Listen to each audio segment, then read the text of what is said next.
Firstly, happy Teachers Day and many returns of the day every Indian teacher है जो अपने बच्चों के लिए मोटिवेटर होते हैं, जो अपने बच्चों के लिए गाइडर होते हैं, आइडल्स होते हैं। और बच्चों, आपको भी पता होना चाहिए अध्यापक हमारी जिंदगी का सबसे अहम पार्ट होता है। जिस तरह से माँ बाप के बिना हमारा नाम नहीं है, उसी तरह से हमारे अध्यापक के बिना हमारी पहचान नहीं है।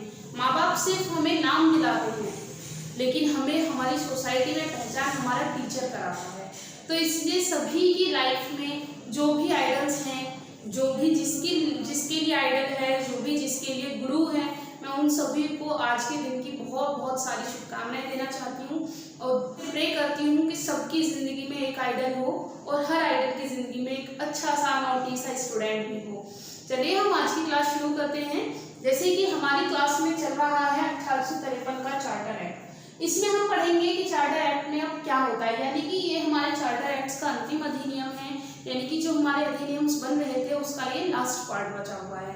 अब हम इसे पढ़ लेते हैं, इसमें होता क्या क्या है। जैसे कि सबसे पहले है 1793 से 1853 तक बनने वाले अधिनियमों का यह अंतिम अधिनियम था, यानी कि अब हमारे अधिनियम खत्म हो चुके हैं।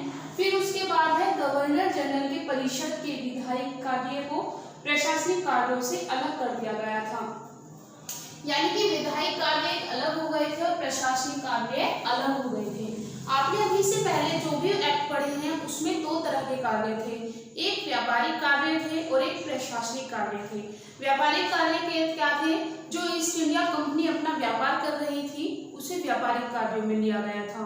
प्रशासनिक कार्य वे थे जहां ब्रिटिश सरकार भारत पर अपना शासन कर रही थी, यानी कि अपना रुतबा जमाए बैठी थी।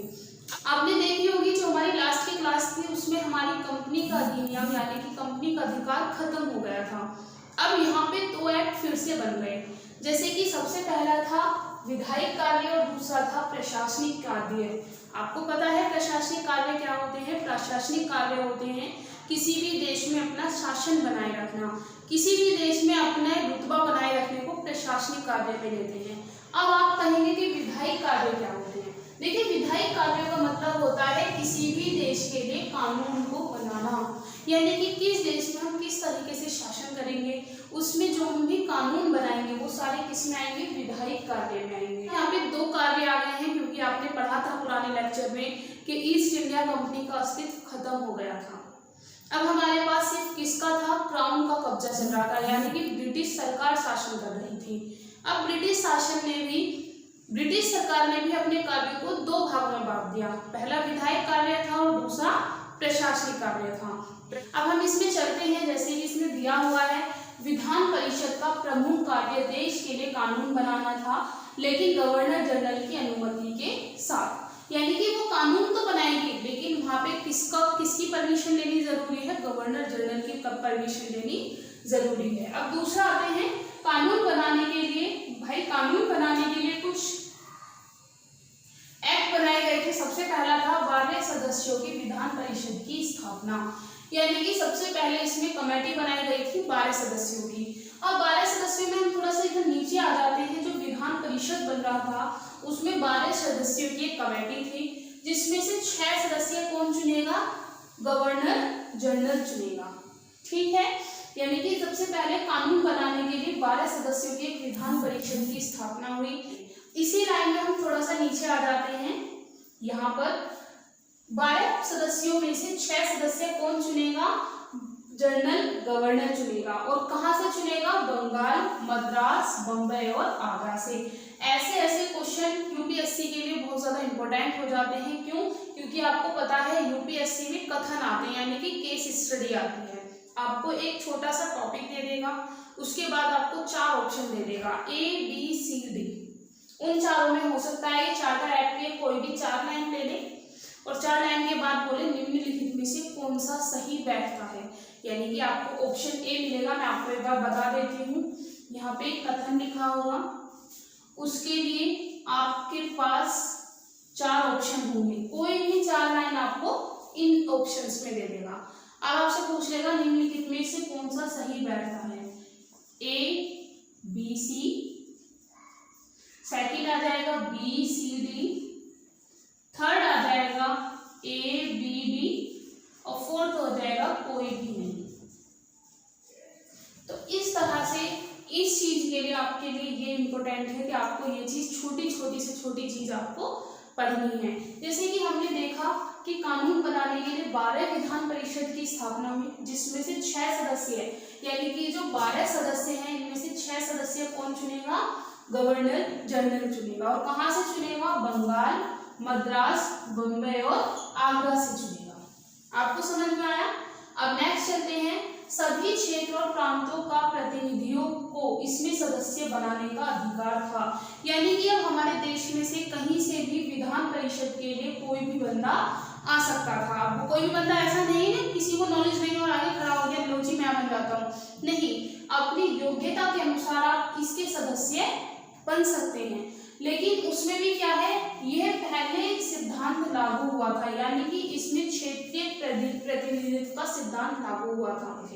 आ गया समझ में? नेक्स्ट चलते हैं, जिसे परिषद की छोटी सदन कहा जाता था, यानी कि जो 12 सदस्यों की कमेटी थी इसे हम क्या कह सकते थे?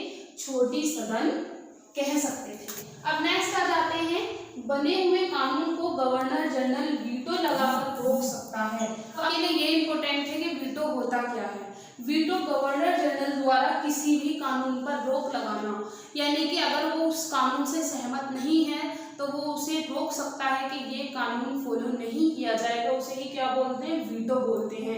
यानी कि गवर्नर जनरल को अगर किसी भी कानून में कोई दिक्कत लगती है, उसे समझ नहीं आता है, तो वो वीटो लगा सकता है, यानी कि उस कानून पर रोक लगा सकता है। जैसे कि आपने पिछले लेक्चर में पढ़ा था दास प्रथा का अंत। दास प्रथा भी क्या थी?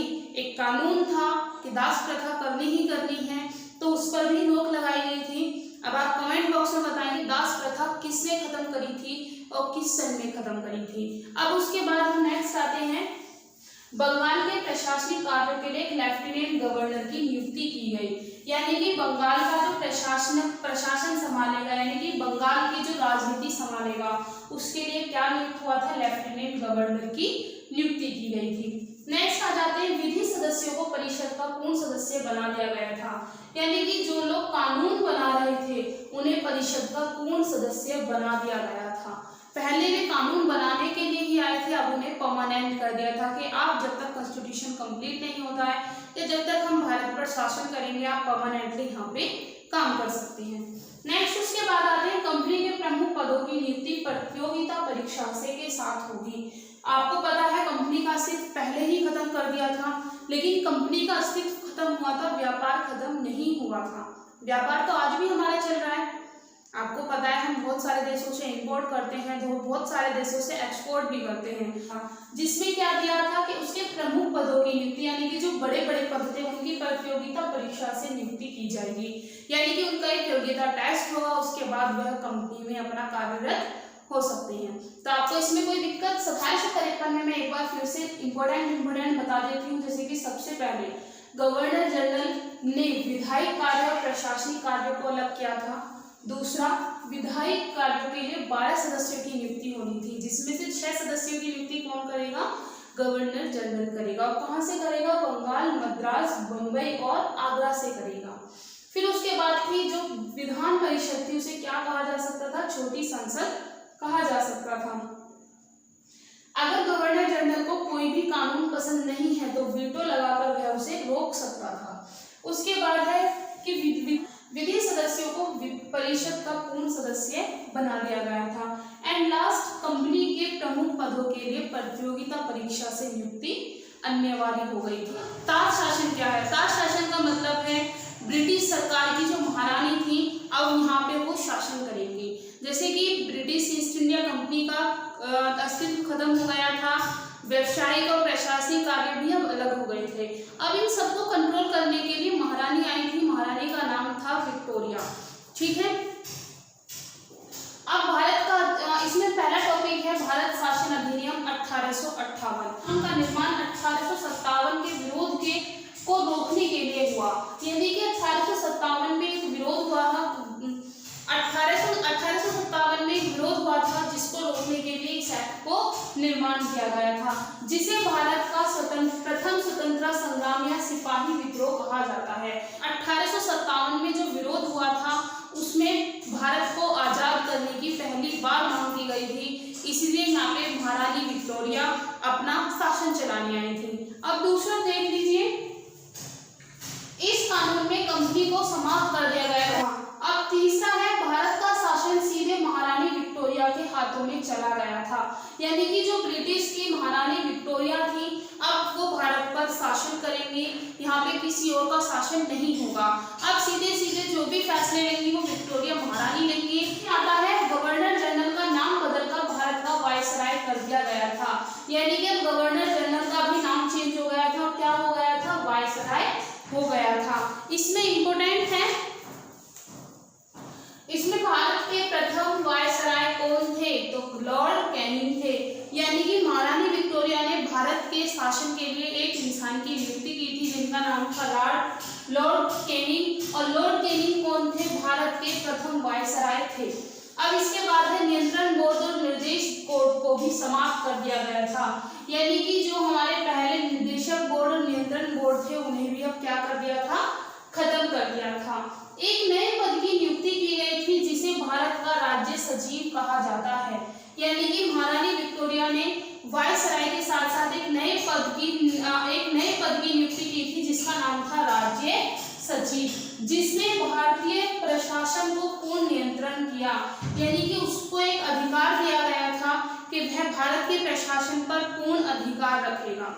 इसमें सबसे पहले लिखा हुआ है, इसी कानून का निर्माण 1857 के विरोध को रोकने के लिए किया गया था, यानी कि 1857 में एक विरोध हुआ था, एक क्रांति हुई थी जिसमें हमारे भारतीयों ने पहली मांग रखी थी कि हमें अब इंग्लैंड से या ब्रिटिश से आजाद होना है, जिसे हम प्रथम स्वतंत्रता संग्राम भी कहते हैं। यानी कि इस कानून में कंपनी को समाप्त कर दिया गया था। इसमें दो चीजों का समाप्त किया गया था, यानी कि जो ताज का शासन था उसमें कंपनी का अस्तित्व पूरी तरह से खत्म कर दिया था।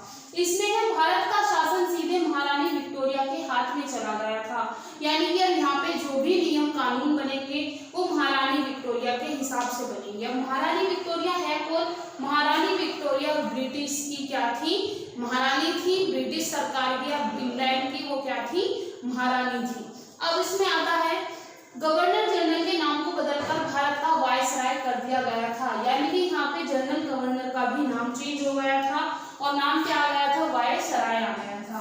अब वायसराय कौन थे, लॉर्ड कैनिंग को भारत का प्रथम वायसराय बनाया गया, यानी कि अगर आपसे पूछ लिया जाए कि भारत के प्रथम वायसराय कौन थे तो लॉर्ड कैनिंग थे। एक क्वेश्चन मैं आपको देती हूँ, भारत के अंतिम गवर्नर जनरल कौन थे, ये आपको कमेंट बॉक्स में देना है कि भारत के अंतिम गवर्नर जनरल कौन थे। आपको मैंने लास्ट लेक्चर में ये पढ़ाया था। नियंत्रण बोर्ड और निर्देश बोर्ड को भी समाप्त कर दिया गया था, यानी कि जब कंपनी का अस्तित्व खत्म हो गया तो उसका नियंत्रण बोर्ड और निर्देश बोर्ड को तो अपने आप ही खत्म होना था। अब इसमें आता है, ये इंपोर्टेंट है आप लोगों के लिए, महारानी विक्टोरिया ने एक नए पद की नियुक्ति की थी जिसका नाम था राज्य सचिव। अब राज्य सचिव होता क्या है, अब राज्य सचिव का काम क्या था, इसका काम था संपूर्ण भारत पे प्रशासन करना, यानी कि जितना भी भारत था उस पे प्रशासन पर नियंत्रण रखना, कंट्रोल रखना, जैसे कि हमारे प्रशासन पर पूर्ण नियंत्रण रखा कर लेंगे। अब देखिए यहाँ पे मैं आ जाती हूँ, यहाँ पे भारतीय सचिव के कुछ काम थे वो मैं आपको बता देती हूँ। सबसे पहले है भारतीय सचिव ब्रिटिश कैबिनेट का सदस्य था, यानी कि ये ब्रिटिश से आया था और ये ब्रिटिश कैबिनेट का सदस्य था। दूसरा है ब्रिटिश संसद का यह उत्तरदायी था, यानी कि इसका पूरा उत्तरदायी किस पे था, ब्रिटिश संसद में था। सचिव के काम देख लीजिए, काम क्या थे, राज्य सचिव की सहायता के लिए 15 व्यक्तियों की नियुक्ति हुई जिनका काम था कानून बनाने के लिए सलाह देना। राज्य सचिव तो था ही था, उसके साथ उसके लिए 15 व्यक्तियों की और नियुक्ति हुई जिनका काम था उन्हें सलाह देना। दूसरा था अर्थव्यवस्था और अखिल भारतीय सेवाओं के लिए, ये अन्यवादी था, यानी कि अगर वो नियम कानून किसके लिए बना रहा है, अर्थव्यवस्था के लिए बना रहा है, अखिल भारतीय सेवाओं के लिए बना रहा है, तो वहां पे उसको परिषद से राय लेनी अन्यवादी थी। आपको समझ में आ रहा है, अगर राज्य सचिव अर्थव्यवस्था के लिए या अखिल भारतीय सेवाओं के लिए कोई कानून बना रहा है तो उसे परिषद से राय लेना अनिवार्य था। ये सचिव पूरे भारत के लिए कोई भी नियम बनाए उसे किसी से अनुमति लेने की जरूरत नहीं थी, लेकिन अगर वो अर्थव्यवस्था लेकिन वो अगर अर्थव्यवस्था या अखिल भारतीय सेवाओं के लिए कोई नियम बना रहा है तो उसे किससे राय लेनी थी? भारतीय परिषद यानी कि ब्रिटिश भारतीय परिषद से राय लेनी थी और उसे अपने कार्यों की संपूर्ण जानकारी ब्रिटिश सरकार को भी देनी थी। कर लेंगे। नेक्स्ट चलते हैं, कानून की तरह भारतीय सचिव को परिषद निगम निकाय थी, यानी कि भारतीय सचिव को एक क्या दिया गया था? अधिकार दिया गया था, राइट दिया गया था कि वो भारत और इंग्लैंड पर मुकदमा कर सकता है। अगर उसे लगता है कि भारत मेरे खिलाफ कोई साजिश रच रहा है या इंग्लैंड मेरी कोई अनुमति नहीं मान रहा है तो वह इन दोनों पर क्या कर सकता था? मुकदमा कर सकता था। अब लास्ट है 1 नवंबर 1858 को ब्रिटिश महारानी ने शिक्षित वर्ग को मैग्ना कार्टा कहा था, यानी कि जितना भी शिक्षित वर्ग था भारत के अंदर उन्होंने महारानी विक्टोरिया ने उसे किसका दर्जा दिया था? मैग्ना कार्टा का दर्जा दिया था। अगर आपको समझ में आया हो